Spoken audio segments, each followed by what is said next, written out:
आजच्या अनुसूचित जाती आरक्षण वर्गीकरण परिषदेच्या विचारपीठावर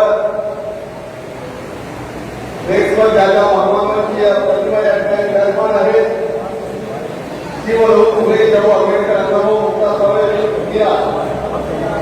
त्या ज्या महामानवांनी मानवतासाठी लोककल्याणकारी काम केलं त्या सर्वांच्या विचारांना या ठिकाणी विचारपीठाच्या वतीनं त्रिवार वंदन. आज त्या लोकराज्याची जयंती आपण या कार्यक्रमाच्या निमित्तानं साजरी करून महान देतोय. असे राजश्री छत्रपती शाहू महाराज आजच्या विचारपीठावर आजच्या परिषदेचे अध्यक्ष सन्माननीय सामाजिक चळवळीतील या जिल्ह्यातील युवा नेतृत्व आदरणीय ज्ञानेश्वरजी माऊली त्याचबरोबर त्यांच्या अत्यंत परखडपणाने बंधुधनाचं काम त्या परिषदेच्या निमित्तानं केलं असे आदरणीय प्राध्यापक रामचंद्रजी भराडे सर. दुसरे विचारवंत आपल्या सर्वांचे राजकीय नेते आणि आझाद हिंद क्रांती सेनेचे सन्माननीय संस्थापक अध्यक्ष आदरणीय राजेशजी घोडे साहेब, त्याचबरोबर आदरणीय सुनीलजी उमाव साहेब, आदरणीय निलेशजी जगदरे, आदरणीय नामा साठे सर, आदरणीय रवींद्रजी शेलार, त्याचबरोबर आजच्या या कार्यक्रमाचं संचालन करणारे आदरणीय मंजाबाबू सांगलीजी आणि उपस्थित आपण सर्वच मंडळी नामदेवाजी सांगली साहेबांपासून प्रवीण भाऊपर्यंत आपण सर्वच आदरणीय मंडळी माझ्या मायमावळ्यांना मीडियामध्ये काम करणारे सदा अग्रेसर असणारे आदरणीय अरुण भाऊ भाऊसह इतर सर्वच मान्यवर मंडळी. माझ्या भावाला अत्यंत महत्वपूर्ण आजचा हा कार्यक्रम संपन्न होतोय. भराडे सरांनी अत्यंत सामाजिक चळवळीच्या अनुषंगानं या विषयाची मांडणी करताना सामाजिक न्यायिकाचं औचित्य साधून या ठिकाणी आपल्याला तत्वधनात्मक ज्ञानामृत देण्याचं काम या विचारपीठावर केलेलं आहे. पण खरं तर आज या विचारपीठावर अनुसूचित जाती आरक्षण वर्गीकरणाच्या संदर्भात संपूर्ण महाराष्ट्रावर लढा लढण्यात जात असताना अहिल्यानगर हा ऐतिहासिक चळवळीचा जिल्हा, कारण याच जिल्ह्यानं विश्वविद्यालय परतने डॉक्टर बाबासाहेब आंबेडकर यांनी याच उत्तर महाराष्ट्रातून सुरुवातीला जळगाव असेल नंतर बुलढाणा जिल्ह्यातील पाचोड असेल 35 पूर्वी 19 धर्मांतराच्या अनुषंगानं पोहोच केला व्यक्त झाले आणि 1935 ला या शेराच्या बाजूला एवढ्या मुक्कामी धर्मांतराची घोषणा केली. विश्वविद्यालय डॉक्टर बाबासाहेब आंबेडकरांनी 35 ला घोषणा केली. त्याच्या तब्बल 10 वर्ष नाही तर तब्बल 101 वर्ष अगोदर मागाच्या 11 वर्षाच्या मुक्ता साळवे नावाच्या मुलीनं आमचा धर्म कोणता आहे म्हणून जगाला प्रश्न विचारण्याचं काम केलं. त्या मागाची आपण आवाज आहोत आणि ती माती आहे म्हणून निश्चित या ठिकाणी मला त्याही मुक्ता साळवे केलं पाहिजे. राजेशजी आपल्याला समजताना आंबेडकर वादाच्या विरोधात असणारा समाज, बाबासाहेबांच्या विचारांचं अनुकरण करणारा समाज हे सांगत असताना मला याच भूमीचा सांगितलं पाहिजे की भावांना याच मातीचा नगर जिल्ह्यामध्ये धोनीबा समाजाने साठे नावाचा तो ट्रेनिंग सेंटरला खास समूह म्हणून नाशिकच्या ट्रेनिंग सेंटरला काम करत होते. डॉक्टर बाबासाहेब आंबेडकरांनी जो काळा मंदिराचा सत्याग्रह केला त्या काळा मंदिराच्या सत्याग्रहामध्ये जेव्हा गाव पुण्यातून जगतदेव बाबासाहेबांच्या जमावावर झाली त्या जमावामध्ये बाबासाहेबांच्या आंदोलनावर लागू नये म्हणून त्या मागणीला पोटात शिकवता की याच नगर जिल्ह्यातील सईबाई धोनीबा साठे या माझ्या मागणीला सुद्धा निवारण धोनीबा साठे या नावाच्या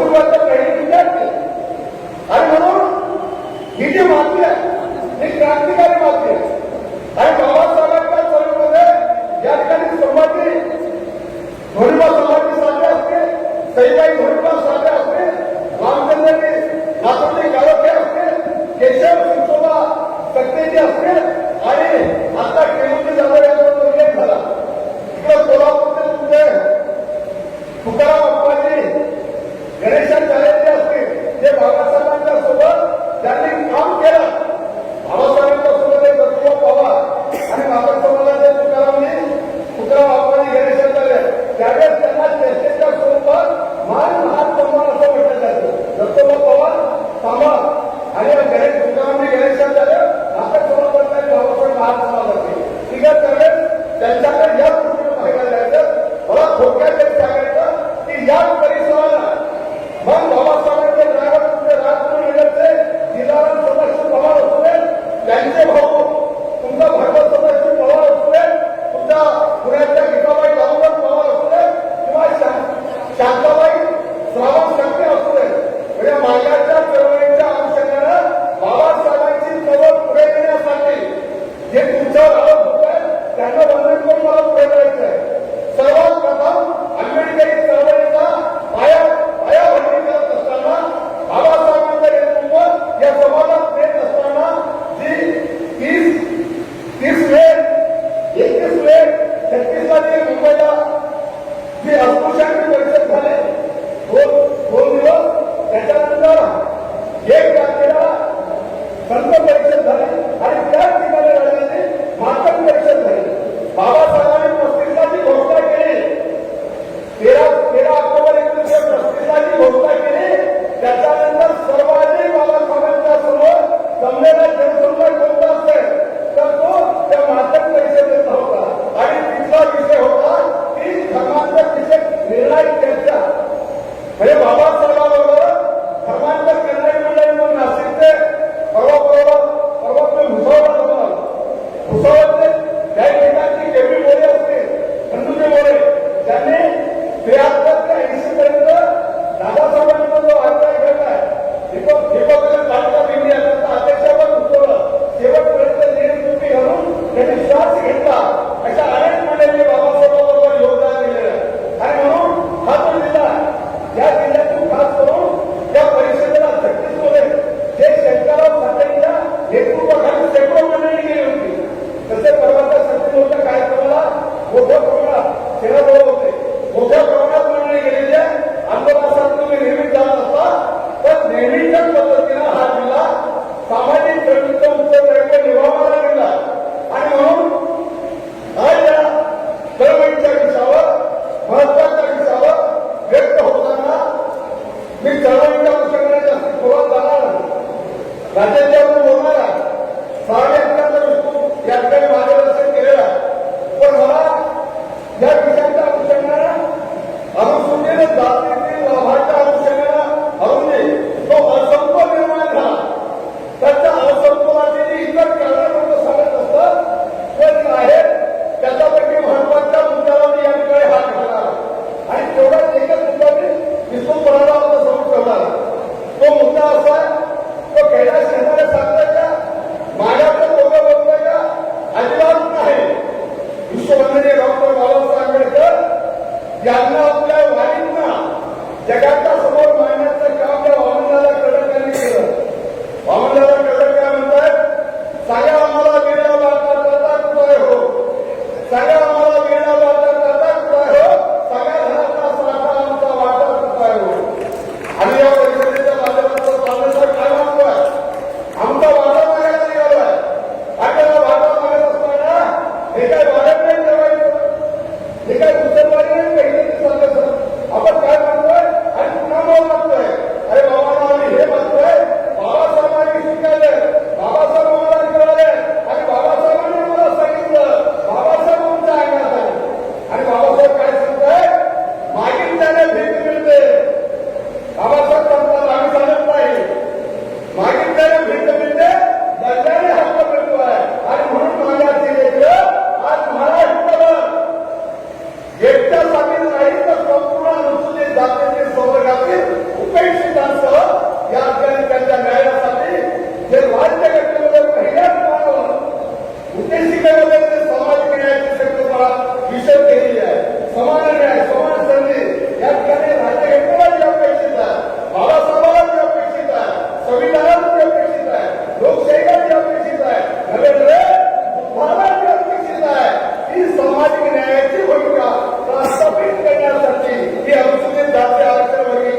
स्थापना झाली आणि 1907 महाराष्ट्राची निर्मिती झाल्यानंतर आपल्याला नोव्हेंबर 1961 ला मी माझं भावी भाषण करणार नाही. मी तुम्हाला या तातून मुद्द्याच्या अनुषंगाने काही उत्तर देण्याचा प्रयत्न केला. नोव्हेंबर 61 ला वी देशमुख यांच्या अध्यक्षतेखाली 7 लोकांची समिती नेमली गेली आरक्षणाच्या अनुषंगाने आणि त्या समितीने जी शिफारस केली त्याच्यानुसार महाराष्ट्रामध्ये आरक्षणाचं निर्धारण करण्यात आलं. आता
जनगणनेमध्ये पूर्वीच्या एसटीतील महान समाजाची जी लोकसंख्या होती त्या लोकसंख्येतून 80% ही आकडेवारी माझी नाही, 1961 सेन्सस दाखवलाय 80% लोकांनी धर्मांतर केल्यामुळं त्यांचा अनुसूचित जातीचा दर्जा केला आणि तो दर्जा केल्यामुळं 65 ची निवडणूक त्यावेळेच्या तत्कालीन आकडेवारीनुसार झाली, पण 67 ची विधानसभेची निवडणूक एकूण असलेल्या 33 विधानसभेच्या राखीव जागांपैकी 18 जागा कमी झाल्या. त्या 18 जागा कमी झाल्याचा कुणाचा होता? नवबौद्ध बांधवांचे धर्मांतरित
हे आम्ही ते सांगतो काही कामगिरी नाही का?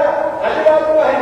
90ला तुम्ही एसटी मध्ये आला, 91ला जनगणना झाली आणि 91ला जनगणना झाल्यानंतर राजकीय विचार होता या समाजाची आस्था असणारी मंडळी हायकोर्टात गेले आणि त्यांनी सांगितलं की आता राखीवला वाढवलं पाहिजे, कारण ही नवोदयांची संख्या एसटी झाली, नव्वदपर्यंत एसटी नव्हता. मग हायकोर्टाला सांगितलं या राज्यातल्या की आता 2001 लिमिटेशन असणारा विषय तेव्हा जागा वाढवल्या जातील. आम्हाला वाटलं 2001 होईल, झालं नाही. 2001 जनगणना सेन्सस काय सांगतोय? महाराष्ट्रामध्ये अनुसूचित जातीची लोकसंख्या 10.20. महाराष्ट्रातील अनुसूचित जातीची 19 जातींची लोकसंख्या 10.20 आणि नवबौद्ध बांधवांची 6.13. 10.20 आणि 6.13 म्हणजे 16.33. 50च्या पुढे जात असल्यामुळे त्याचा एक पकडता येणार आहे. आपण झालो किती? 16%. मग महाराष्ट्रामध्ये लोकसंख्येच्या प्रमाणात जागा विधानसभेच्या पाहिजे त्या किती होतात? 16%च्या प्रमाणात. आज 29 आहे, त्या होतात 47. आज आहे 29. आजही विधानसभेच्या 18 जागा कमी आहे. आज जे फडणवीस साहेब उभे आहेत ना, त्यांनी आपल्या जाहीर केल्यावर महाराष्ट्र बोलत आहे. मग आम्हाला पुढे त्याला सोपं होईल. तुम्ही जर बोलता असाल तर तुमची तरतूदच ऐकून आहे. कायद्याला तुम्ही जरी एसटी झाला नव्हता, पण नैतिक तुमच्या तुम्हाला राखीव जागा करण्याचा अधिकार आहे. जर बाबासाहेबांची आलेली असाल, जर भूतांची आलेली असाल, तर आपल्याला तुमच्या जागेवर अतिक्रमण करणं सोबत नाही, आपली तरतूद नाही. आणि जर तुम्ही महाराज असाल तर मग आम्हाला शांत सांगण्याचा तुम्हाला अधिकार नाही, तुम्हाला बाबासाहेब सांगण्याचा अधिकार नाही. कारण जो बौद्ध आहे त्याला जात नाही आणि त्याला जात आहे तो बौद्ध आहे. तो आंबेडकरवादी आहे त्याला जात आहे आणि तो जात आणि तो आंबेडकरवादी आहे. ते सोपं आणि साधं आंबेडकरवादाचा आणि मुलाचा सोपं आहे. आणि मग या जागेच्या संदर्भात फक्त आम्ही सांगतोय का? तर या राज्यामध्ये 10% जे आहात बजेट, 7 ते 8 ते बजेट फक्त 10-10.5% आजच्या आर्थिक वर्षापर्यंत 6% बजेटच नाही. फडणवीस साहेबांनी जवळजवळ त्यांच्या संस्थांना फक्त आणि फक्त सामाजिक न्याय विभागाद्वारे फक्त एकाच समाजाच्या 9 संस्थांना 16 कोटी रुपये दिले. राजेजी, आमची हरकत नाही, आमचे भाऊ आहे. आता देताना तुमची तरतूद आहे का? नवबौद्ध बांधवांची बजेटमध्ये तरतूद आहे का? अजिबात नाही. कारण शासनाचं पत्र आमच्याकडे आहे की नवबौद्ध बांधवांसाठी कोणतीही स्वतंत्र तरतूद ठेवण्यात आलेली नाही. आता तुम्ही तरतूद केलेली नाही आणि बजेटमध्ये नाही, हे मला आग्रहावरून दिसतंय, टक्केवारीवरून दिसतंय. म्हणून निश्चितपणानं ज्यांची बजेटमध्ये तरतूद नाही, त्यांची राखीव जागेमध्ये तरतूद नाही, त्यांची संख्या अनुसूचित जातीसाठी ग्राह्य करण्यात आलेली नाही. आणि सांगत असताना सगळ्यांच्या आरक्षण वर्गीकरणाचा चळवळीवर नेते वर्गीकरणाचे प्रश्न, आरक्षणाचे प्रश्न पुढे आहे. फक्त अनुसूचित जातीचा प्रश्न सोडून महाराष्ट्रातल्या सगळ्या आरक्षणाच्या लढ्याला त्यांनी पाठिंबा दिला. आता जे 30 आणि 32ला या देशाच्या 1500 जातीच्या वतीनं आज आमचा आरोप काय होतोय? माग एकटेच लढताय, त्याच्यासोबत कुणी नाही. तर बघालो आमच्यासोबत राजेंद्र अग्रवाल समितीला वाल्मिकी अग्निचे एक वकील असणारे ग्रस्त आहे. त्यांनी सुरुवातीला ते पुढे केले, त्याच्यामध्ये 17% वर्गीकरणाला पाठिंबा दिला.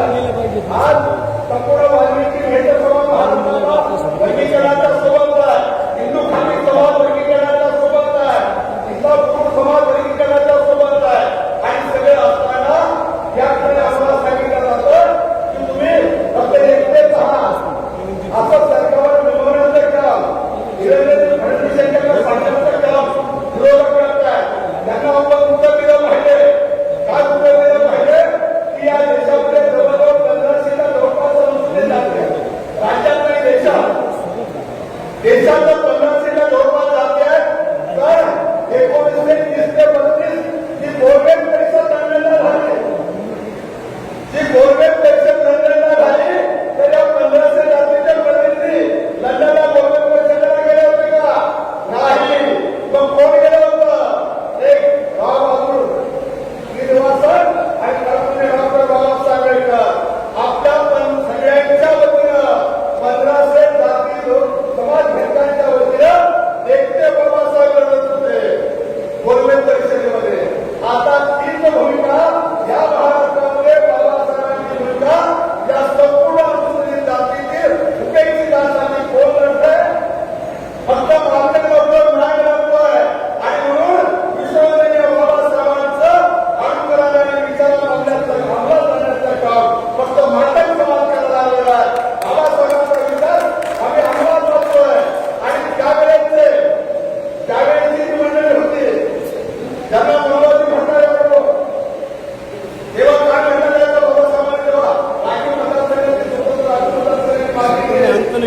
त्याच्यामुळे हे स्थापित व्हायला लागलं तेव्हा बाबासाहेबांच्या त्या वेळेच्या या भूमिका असताना ती मनोवादी मंडळी आहे ती म्हणायचे की या ठिकाणी हिंदू धर्मातील समाजाचं निवेदन होईल वाटणी होईल सर्वभाव होईल कोण म्हणत होतं त्यावेळेचे जातीवादी त्यावेळेचे मनोवादी आता जातीवादी जातीमध्ये ते विरोध करायला जातीवादी आहे आता मनोवादी कारण जेव्हा बाबासाहेबांना विरोध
महामंडळावर तुमचे भाजपच्या माध्यमातून मंत्री केंद्रात बसतात, राज्यात महामंडळावर तुमची माणसं बसतात, तुमचे लोकप्रतिनिधी देतात.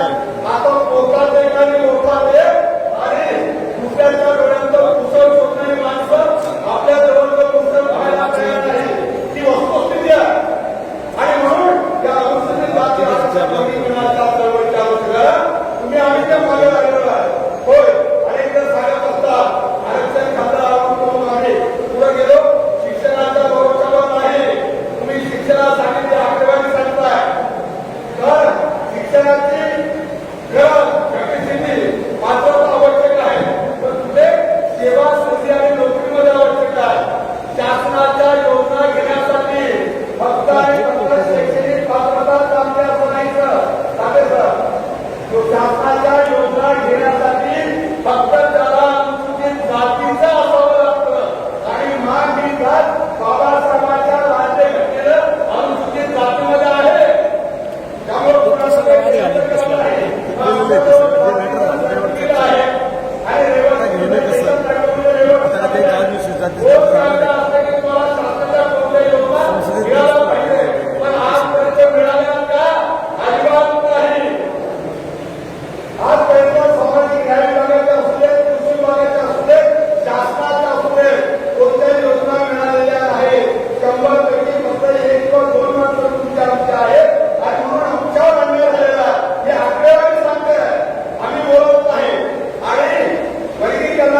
आपण सांगतो मुलगा 9:30